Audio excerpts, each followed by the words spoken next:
udah Rusia Ukraine belum beres, terus tiba-tiba sekarang Israel Hamas, terus kalau lihat kayaknya kok masih jadi rada panjang gitu ya, bro ya. Rusia juga ikut-ikutan gitu kan. Nah ini time to buy atau gimana nih?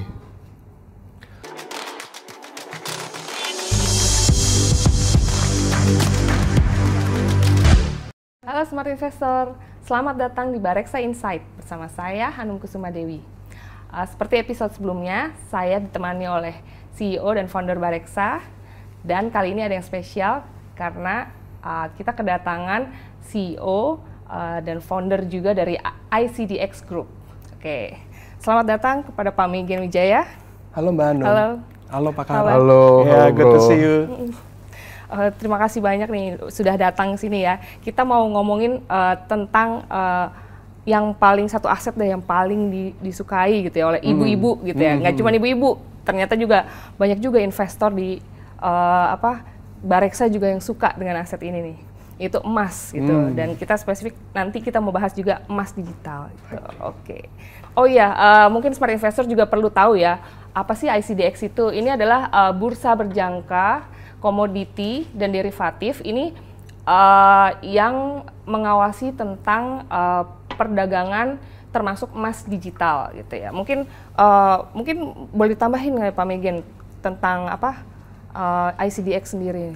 Bisa. Jadi ICDX itu adalah Self-Regulatory Organization, SRO. Nah, SRO ini regulatornya adalah Bapepti. Nah, apa yang diperdagangkan di ICDX itu ada beberapa macam. Yang pertama adalah kontrak fisik untuk komoditi dan juga untuk kontrak berjangka. Kalau di luar negeri itu namanya futures contract. Jadi kalau di luar negeri itu mungkin yang dikenal itu Chicago Mercantile Exchange, New York Mercantile Exchange. Jadi yang diperdagangkan itu adalah kontrak jual beli daripada underlying komoditas. Tapi kalau di luar negeri itu komoditas itu multidimensi, varian itu banyak sekali. Mulai dari komoditi, tapi mata uang, interest rates atau suku bunga, termasuk sampai weather itu diperdagangkan sebagai dalam kontrak jual beli. Kalau di luar negeri ya. Weather. Cuaca. Jadi cuaca itu diperdagangkan karena petani itu harus melakukan lindung nilai terhadap crops-nya atau hasil buminya itu dari uncertainty daripada weather. Kayak contoh soybean itu kalau misalnya kemarau kayak sekarang kan produktivitasnya, yieldnya kan turun. Jadi mau nggak mau harus di hedging gitu daripada resiko weathernya. Oke, jadi itu salah satu fungsinya itu melindungi ya sebenarnya, bukan hanya jual beli aja gitu ya. Nah ini terkait yang baru ini gitu loh, kondisi yang sekarang, konflik gitu ya. Ini juga salah satu yang berpengaruh juga mungkin ya dengan aset-aset yang diperdagangkan gini gitu. Nah mungkin bisa dijelaskan karena kemarin kan data yang dikompilasi Bareksa ini kita ngelihat harga emas global ya yang pasar spot tuh dari 1.800-an nembus ke 1.900-an dalam seminggu saja gitu. Nah itu sebenarnya apa sih kaitannya konflik dengan harga emas ini gitu, dan bagaimana sih pandangan investor tuh terhadap emas sebagai safe haven gitu?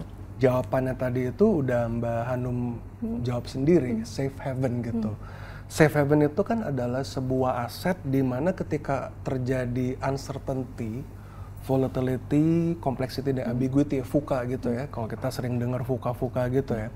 There is what we call flight to safety, flight to quality. Sehingga emas itu definitely menjadi sebuah aset tujuan utama untuk orang melakukan hedging atau melakukan lindung nilai terhadap portfolio daripada investasi mereka. Jadi kalau misalnya kita lihat kan negara kita udah cukup banyak data selama 20-30 tahun terakhir. Jadi kita lihat setiap kali ada gejolak geopolitik, ada juga yang terakhir COVID di tahun 2019, kita ngeliatin bahwa uncertainty daripada stock market maupun investasi secara general itu membuat orang itu harus masuk kepada aset yang mereka bisa pegang, yang aset yang bisa mereka pertahankan, sehingga emas itu menjadi sebuah number one destination lah. Ketika semuanya nggak jelas, kita pilih yang jelas-jelas aja, yaitu emas. Sehingga itu menjelaskan kenapa di setiap kali ada gejolak daripada suhu politik, geopolitik, apalagi sekarang kita lihat ya geopolitik tension juga semakin menjadi-jadi dengan adanya Middle East tension yang kita alami saat ini, sehingga semua smart investor mereka pasti ngeliatin how do we hedge and how do we protect our wealth dengan berinvestasi di sebuah aset yang punya lindung nilai dan menjadi safe haven, yaitu emas. Ya, tapi gini bro, kalau ini kemarin kita liatin data nih dari tim analisnya Bareksa, tadi juga ada teman yang pakar emas. Ternyata selain tadi emas adalah aset safe haven, ternyata kalau dari returnnya juga lumayan loh ya. Oh, sangat lumayan. Iya, jadi katanya bener tuh dalam 10 tahun 110% ya? Betul. In rupiah? In rupiah. In dollar bisa almost 50%? Almost 50%. Jadi bukan cuma safe haven dong ya? Iya. Jadi sebenarnya kalau kita dari kacamata makroekonomi, itu sebenarnya bukan harga emas itu apresiasi, tapi sebenarnya nilai tukar purchasing power fiat currency itu justru melemah. Sebenarnya ngeliatnya kayak gitu. Kasih contoh aja ya. Mungkin di tahun 91 yang udah lahir ya, kita yang tahun 91, anak tahun 90-an kita ingat yang namanya Kijang Super ya. Super Kijang Super. Kijang Super ini di tahun 91 harganya itu 25 juta rupiah. Kalau kita punya uang 25 juta rupiah di tahun 91, kita punya dua opsi nih. Kita beli Kijang Super atau beli emas dapat 1 kilo. Sama-sama 25 juta kan? Fast forward di zaman now. 25 juta dapat apa ya? 25 juta itu cuma dapat motor. Mau beli Kijang, gimana caranya? Kijang itu udah harganya 400-500 juta, bener nggak? Tapi 1 kilo emas tersebut itu bisa beli 2 Kijang sekarang. Karena harganya udah 1 miliar. Bayangin dalam tempo waktu 30 tahun dalam masa hidup kita itu, kalau kita adalah smart investor dan kita menaruh portfolio alokasi kita untuk beli emas, berapa tuh returnnya kita? Hitung aja sendiri gitu. Jadi sebenarnya yang mau diceritakan di sini adalah emas itu sebenarnya selain daripada safe haven, tapi emas itu adalah preservation of wealth. Jadi kita tuh preserving, jadi mempertahankan value daripada kekayaannya kita. Itu adalah emas. Dan juga ya bukan kebetulan kan, coba deh kita lihat bank sentral dunia. Bank sentral dunia G7, US, China, European, German, and all these countries, cadangan bank sentral mereka apa ya? Emas loh. Jadi lucu nih, kalau kita kan orang bilang follow where the money is gitu kan ya. Kita kira-kira bisa salah nggak ya kalau follow the central bank? Central bank itu anchor of safety. Monetary policy mereka adalah emas, bukan surat berharga. Jadi kadang-kadang kita harus berpikir gitu, if the central bank tahu apa nih yang menjadi anchor of safety, monetary anchor mereka, I think it's about time for us sebagai smart investor, kita juga harus tahu apa nih yang kira-kira harus kita bisa tiru untuk mempertahankan kekayaannya kita. Jadi mantap tuh dong. Iya benar. Jadi 25 juta, balik lagi tuh tadi it's a super good ini analogi. 25 juta tahun berapa tuh bro? Tahun 91. 91 Kijang Super, sebiji. Sekarang Kijang Innova nggak dapet 25 juta, motor. Dapet motor aja. Tapi kalau dibeliin emas dulu dapat 1 kilo. 1 kilo. Sekarang udah jadi 1 M. Miliar lebih. Semiliar lebih. Mantap. Bisa dapat 2 Kijang. Innova, Reborn. Innova. Dalam waktu 30 tahun ya. Exactly. Nah itu kembali lagi, ini kan tadi salah satu penyimpan kekayaan. Saya mau balik lagi ke krisis gitu ya, karena kita ngelihat kan memang kalau aset-aset lain gitu kan kayak saham atau obligasi itu kan naik turun, apalagi kayak baru aja nih pengumuman suku bunga acuan naik gitu kan. Aset-aset yang lain terpengaruh, ada yang turun gitu. Nah, bagaimana dengan emas nih dalam menghadapi krisis? Karena kita kan punya data nih di beberapa krisis ini tuh emas tuh cenderung naik gitu. Memang kalau kita lihat historically speaking ya, kalau kita lihat data untuk rupiah ya, especially untuk rupiah, selama 40-50 tahun terakhir itu trennya cuma satu, naik ke atas. Dan kita juga harus paham bahwa harga emas itu kan kombinasi dari antara harga emasnya sendiri dan juga nilai tukar dolar rupiah ya. Gitu. Jadi meskipun harga emas di dataran global itu bisa turun, tapi kok di Indonesia bisa naik karena rupiah kita melemah. Jadi secara long term apa yang terjadi adalah harga emas itu akan naik terus gitu. Dan mengikuti daripada perkembangan daripada macroeconomic conditions dan juga geopolitical tensions ya. Sebenarnya kalau kita lihat sejarah dunia ya, dari tahun 45 Perang Dunia Kedua terakhir, kita yang namanya geopolitical tension itu is a cycle gitu, dan akan berulang terus gitu, akan berulang terus setiap berapa dekade. Dan jadi kita sebenarnya daripada smart investor, kalau kita ngeliatin bahwa harga emas itu cyclical ya, orang bilang cyclical, dan kita ngeliatin siklus daripada krisis, geopolitical tension, kita tahu bahwa resepnya cuma satu, we need an anchor of safety. Kita perlu ada ini yang namanya preservation of wealth, sehingga smart investor ke depannya harus bisa untuk melakukan alokasi daripada investasi mereka di emas. Nah itu tadi, bro, mungkin boleh tolong jelasin nih buat khususnya buat emak-emak nih.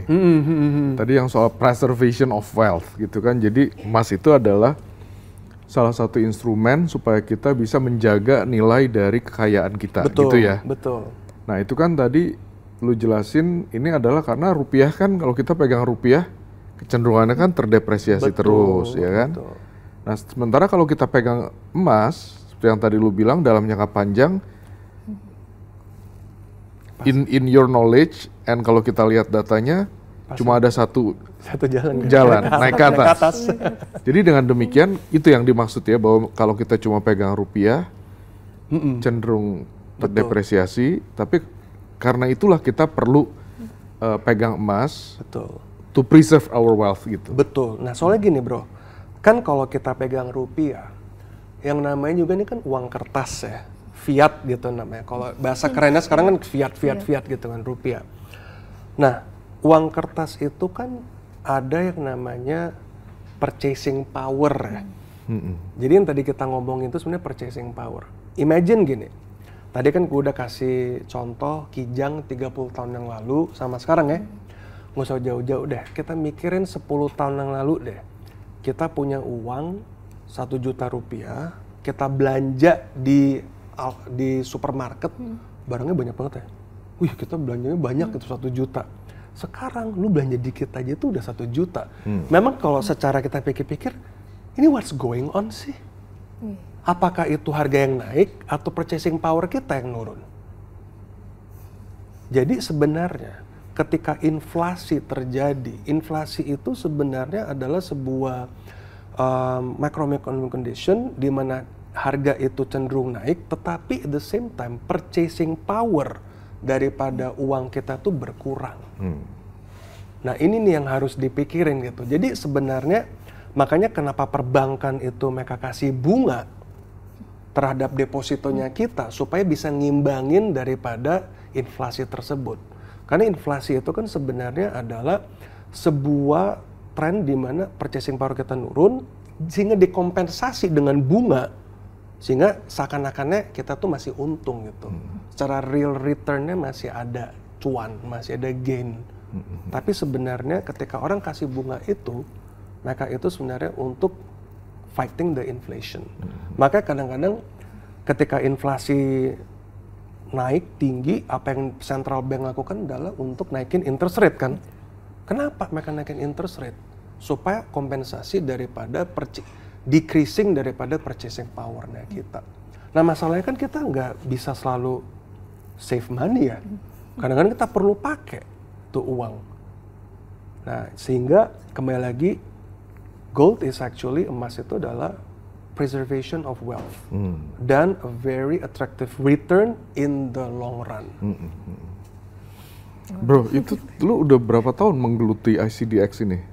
14 tahun. Nah, jadi buat apa? Buat teman-teman yang nonton, nah ini Pak Megain ini, Bro Megain, ya, udah 14 tahun. Jadi ini bukan cuma apa ngomong dari teori, tapi udah 14 tahun pengalaman menggeluti ICDX ya. Jadi lu founded the ICDX dari scratch. Ini juga cucunya Konglo nih, cuma nggak boleh disebutin grupnya apa katanya. Jadi generasi ketiga Konglo 14 tahun sudah menggeluti ICDX, khususnya juga emas digital ya bro ya. Betul. Nah terkait emas digital itu Pak, pengen nanya karena kan sekarang udah kemudahan teknologi di aplikasi, apalagi di Bareksa juga ya, kita semuanya beli online gitu. Nah ini edukasi juga sih buat ibu-ibu dan investor. Emas digital ini nih bedanya sama emas yang fisik di toko perhiasan tuh apa gitu, dan bener nggak sih ini aman gitu kalau kita invest di sini? Betul. Jadi saya itu kalau ke daerah suka ngeliatin ke toko emas. Jadi saya tuh suka perhatiin, ngeliatin kayak mereka tuh lagi ngapain di toko emas gitu ya. Jadi saya tuh selalu ngeliatin ada beberapa jenis buyers in the market di toko emas. Yang pertama, mereka itu beli perhiasan. Karena mereka bilang perhiasan itu bisa dipakai dan mempunyai emasnya, dan suatu saat kalau mau digadaikan atau mau dijual itu tetap ada value gitu kan. Tapi mereka lupa, mereka itu sebenarnya udah bayar 20-30% biaya kerajinan. Jadi mereka tuh ketika beli emas, itu udah sunk cost nih. 20-30%-nya buat untuk ongkos kerajinannya. Iya, untuk bikin emas sebagai perhiasan. Betul, itu kan udah sunk cost. Begitu beli udah langsung fully depreciated. Dan ketika mau dijual kembali kepada toko emasnya, pasti yang dihitung hanya kadar emasnya sama beratannya aja kan. Oh iya benar. Itu yang pertama kan. Yang kedua, aku ngeliatin banyak early investor yang beli emas. Mereka beli, udah kita beli kecil-kecil aja deh. Yang 1 gram, yang 2 gram, itu bener. I think it's good dan actually disiplin yang tepat gitu untuk memulai, untuk masuk ke emas. Emas batangan ini Emas ya, batangan bukan nih, yang emas batangan ya. perhiasan. Cuma problemnya cuma satu, mereka bayar minting fee. Apa? Bayar apa? Biaya cetak. Minting fee, cetak ya, biaya cetak cetaknya. fisik ya. Biaya cetak fisiknya, kan itu udah jadi barang finish good. Finish goodnya itu semakin kecil denominasinya, semakin kecil gramasinya, mereka tuh makin nggak untung sebenarnya. Karena biaya cetaknya makin tinggi. Kalau misalnya kamu beli 1 kilo, wah itu mahal banget ya 1 kilo. Sedangkan kita kan filosofinya adalah membangun disiplin, membangun kebiasaan yang baik untuk menabung secara bertahap, tapi yang penting berkelanjutan kan. Jadi ketika kita liatin ini, wah emas digital menjadi sebuah solusi yang sangat luar biasa bagus. Nah bro, sorry gue potong ya. Jadi tadi kalau emak-emak nih beli di toko emas perhiasan tuh 20-30% sebetulnya lebih mahal karena itu dipakai buat biaya kerajinan untuk bikin perhiasan. Betul. Tapi kalau beli emas batangan, katakanlah nabungnya mau kecil-kecil, ada biaya cetak kan. Pasti. Nah biaya cetak tuh kalau katakanlah sekarang 1 gram tuh biaya cetaknya kurang lebih berapa? Bisa sampai 33%. 33%? Bisa sampai 33%. Jadi harga emas plus 33% dari harga emas itu merupakan harga 1 gram. Cek. Jadi artinya kalau beli fisik di toko emas lebih mahal 33%. Karena sebetulnya ada biaya cetak 33% itu. Betul. Malah lebih. Kalau beli digital berarti lebih murah 33%. Betul. Jadi kalau ini kalau ngomong 1 gram ya? Betul. Jadi kalau beli, jadi gini. Harga emas batangan adalah harga dasar plus biaya cetak. Gitu ya. Harga emas batangan adalah harga dasar plus biaya cetak. Biaya cetak ini macam-macam nih, bervariatif. Sorry gue potong itu banyak emak-emak tuh kalau gue ngomong gini nggak percaya, udah bilang enggak pak, di ini kalau beli di toko lebih murah katanya gitu, ada sertifikatnya bisa kita lihat gitu. Itu gimana tuh? Jadi memang seeing is believing, dan memang ada baiknya dibuka secara BAP aja gitu kan, kita cara pemeriksaan gitu ya, kita sama-sama yuk inspeksi bareng-bareng yang mana yang bener gitu. Soalnya kadang-kadang kalau misalnya dibilang harga emas fisik itu lebih murah daripada harga emas digital, itu mitos dan gak mungkin terjadi, karena secara rumus harga fisik adalah harga dasar plus cetak. Lah gimana caranya harga fisik lebih murah daripada harga dasar ya? Oke, tergantung kan? Referensinya dia kemana kali ya itu. Gitu kan. Gak kecuali kalau emasnya ternyata bukan 24 karat ya. Jadi karat mesti diperhatiin juga tuh dong. Ya kan. Jangan-jangan harga lebih murah, gramasi sama, tapi karatnya yang beda. Soalnya kadang-kadang kita lihat di market ya, ada emas yang kayak bongkok-bongkokan gitu, yang kayak orang bilang kayak nggak ada mereknya, tapi bilang ini emas asli nih 24 karatnya, yang bisa mempertanggungjawabkan itu siapa ya? Gitu. Apalagi sekarang adalah beredar kayak contoh emas palsu ya. Emas palsu? Ada. Nah, ini makanya menarik nih ya. Kan pokoknya kelihatannya, apalagi kalau gue kan nggak ngerti, lihat kuning-kuning, oh ini pasti emas lah, ada di toko emas kok gitu kan. Itu gimana caranya tuh memvalidasi atau ini beneran gak nih emas asli atau palsu tuh gimana? Jadi memang susah ya? The only way itu harus dibelah. Oh dibelah? Nggak boleh dong mau yang jaga toko. Nah, jadi memang harus dipikirin gini, bayangin kita kalau mau beli emas nih, berinvestasi emas, kalau zaman dahulu harus ke toko A, ke toko B, ke toko C, toko D, compare harga. Ini berapa harganya? Can you imagine? Headache loh. Harganya beda-beda semua. Belum kalau misalnya udah beli nih, kita mau jual lagi nih, hari yang sama bisa beda 10-15%. Turun? Iya. Kan di emas kan ada yang namanya buyback ya. Kalau kita ke butik, salah satu butik penyelenggara emas gitu ya, belinya sekarang ini berapa, jualnya berapa, kita hitung spreadnya 10-16%. Lah, artinya rugi dong kalau misalnya beli emas fisik. Oke, nah sekarang kalau emas digital gitu ya, kalau emas digital apa garantinya bahwa itu bener asli gitu. Asli gitu kan, guaranteed 24 karat gitu, itu gimana tuh?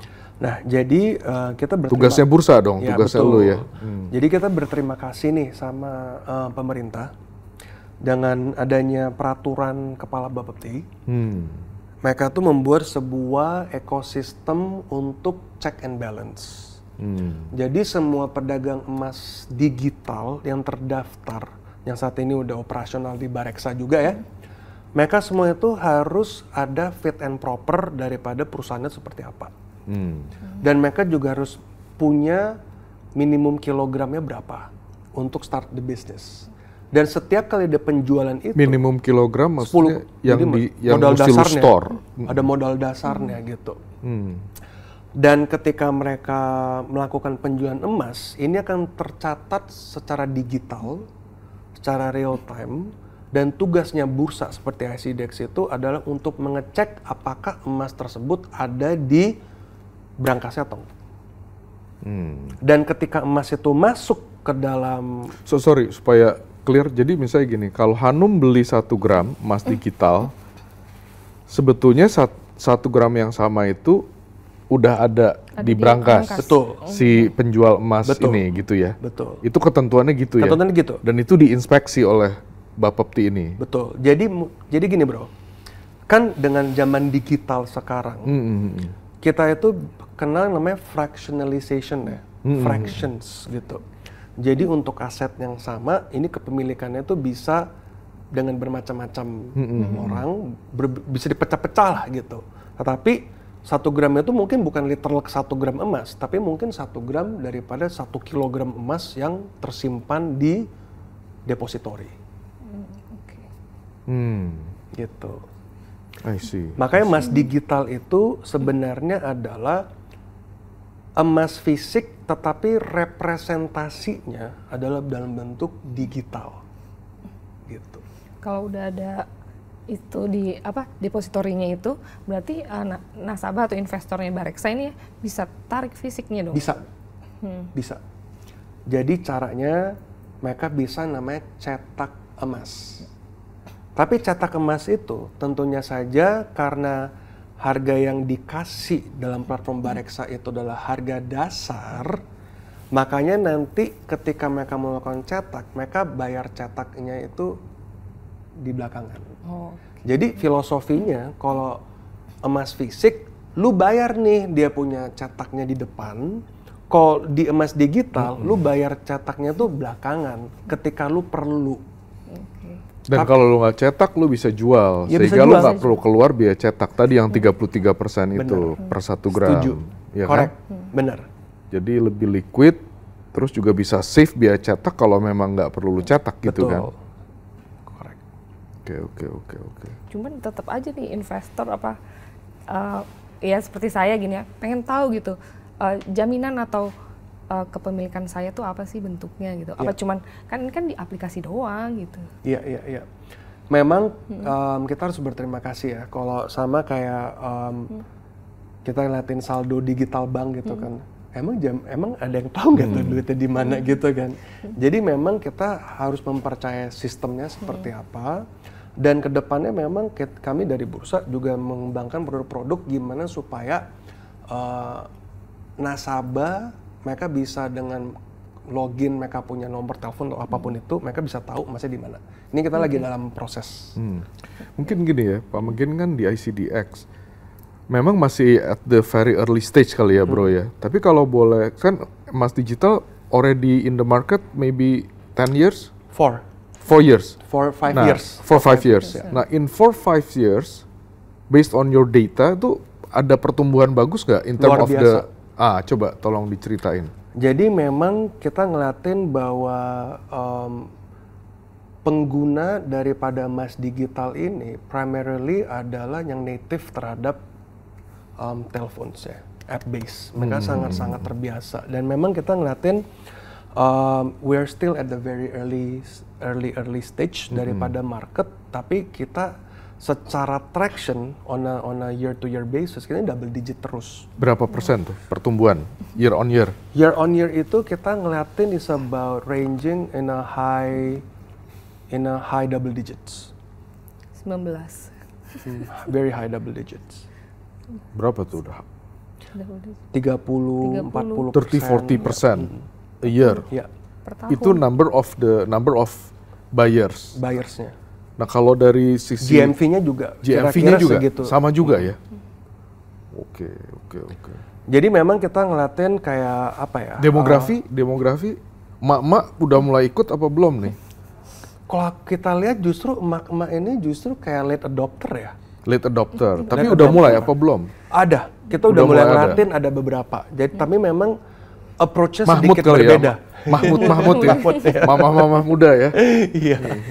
Jadi kita memang ngeliatin kayak, kan ada namanya first adopter, early adopter, late adopter. Jadi memang kita ngeliatin yang always, yang pertama kali embrace digital products itu kan pasti yang lebih native terhadap phones ya.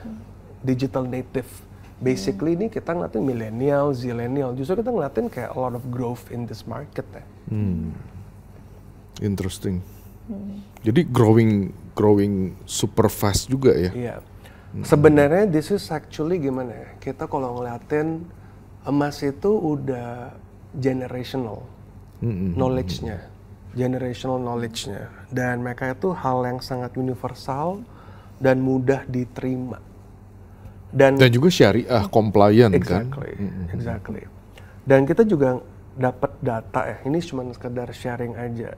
Jadi di IDN Media itu sempat membuat kayak state of the investor punya profile itu seperti apa. Malahan kita pernah melakukan exercise dan kita juga cukup kaget gitu ngeliatin hasilnya. Untuk milenial, kita pikir mereka punya preferensi itu kepada saham loh. Tapi ternyata enggak, emas. Kita juga punya hipotesa bahwa zillennial itu pasti masuk ke kripto. Ternyata salah juga, emas. Jadi kayak in this two age category kita ngeliatin, ternyata emas ini masih jadi primadona ya, menjadi kayak pilihan utama untuk daripada investor appetite-nya gitu. Oke. Interesting. Menarik banget ya. Karena mungkin ini juga kalau di Barex kan memang banyak aset gitu ya. Dan emas itu salah satu yang bisa untuk diversifikasi gitu ya, betul, di portofolio. Mungkin ini bisa kasih saran mungkin ke teman-teman atau smart investor ini. Itu ada ukuran nggak sih sebaiknya kita tuh punya berapa porsi gitu untuk emas itu di porsi investasi kita gitu. Jadi sebenarnya kan tergantung your risk appetite ya. Tergantung risk appetite itu seperti apa. Ada beberapa investors itu yang memang lebih berani untuk taruh barang diversifikasinya lebih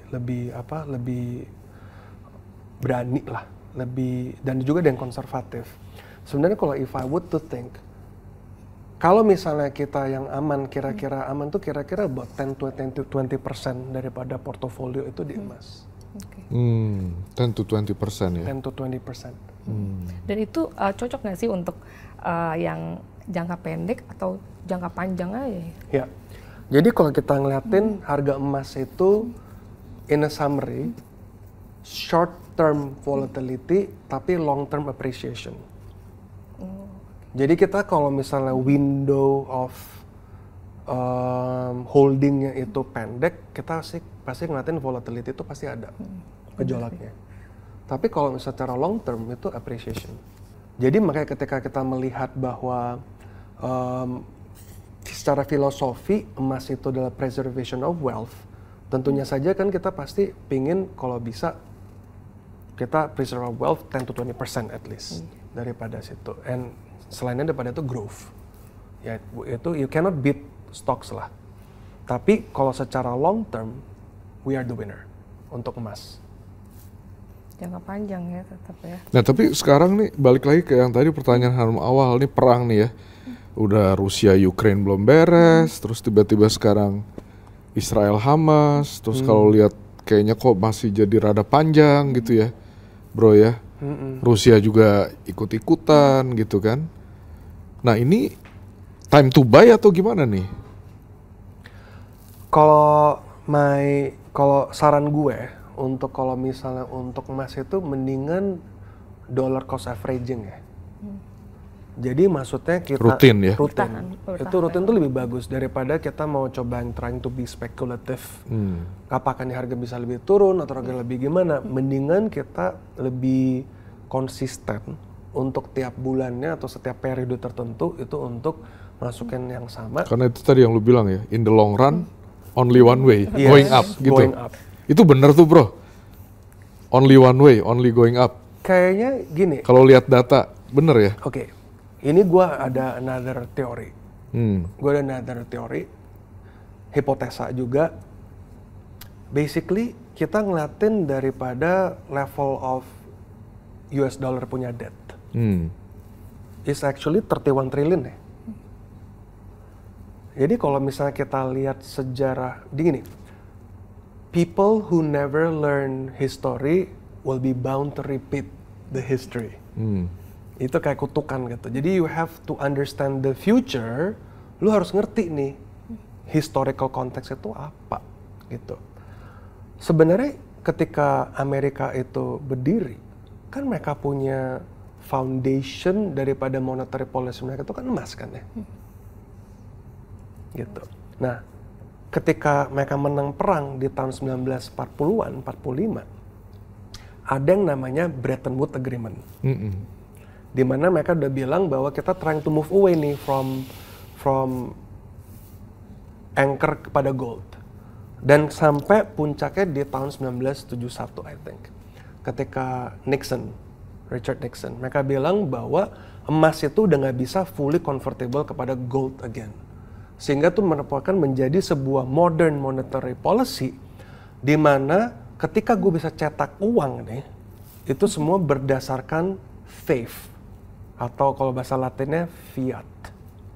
Jadi sebenarnya kalau orang tanya US dollar itu basisnya apa nih untuk dicetak nih? Simply, jawabannya adalah faith, fiat.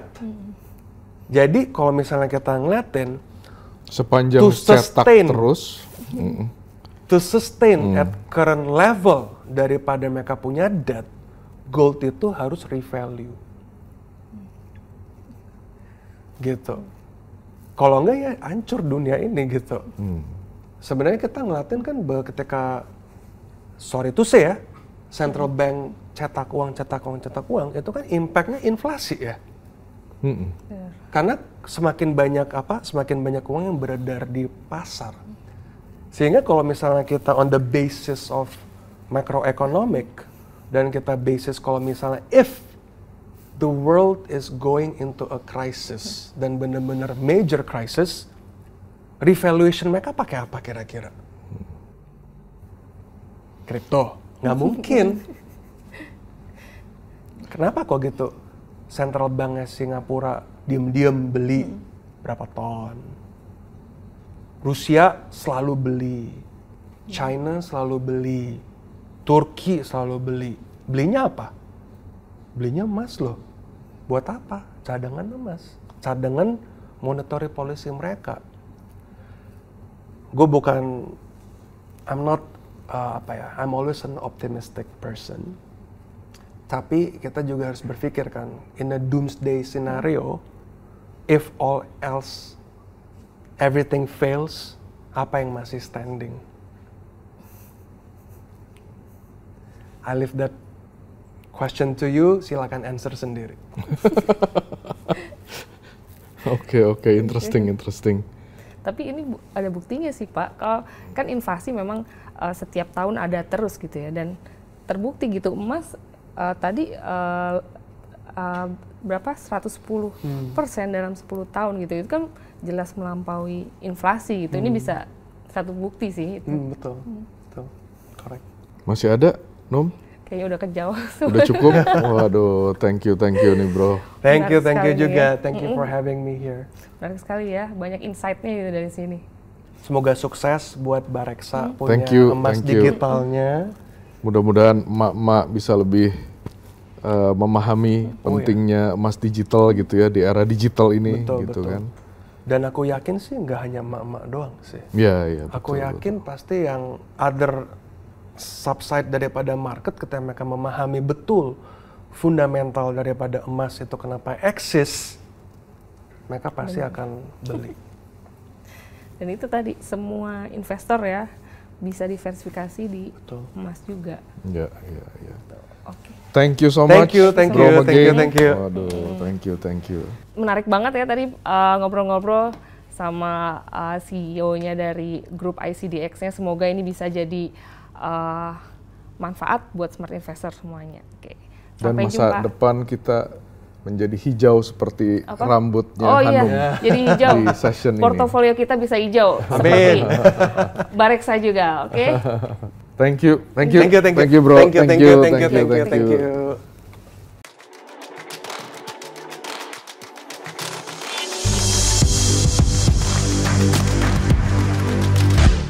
Bareksa Insight.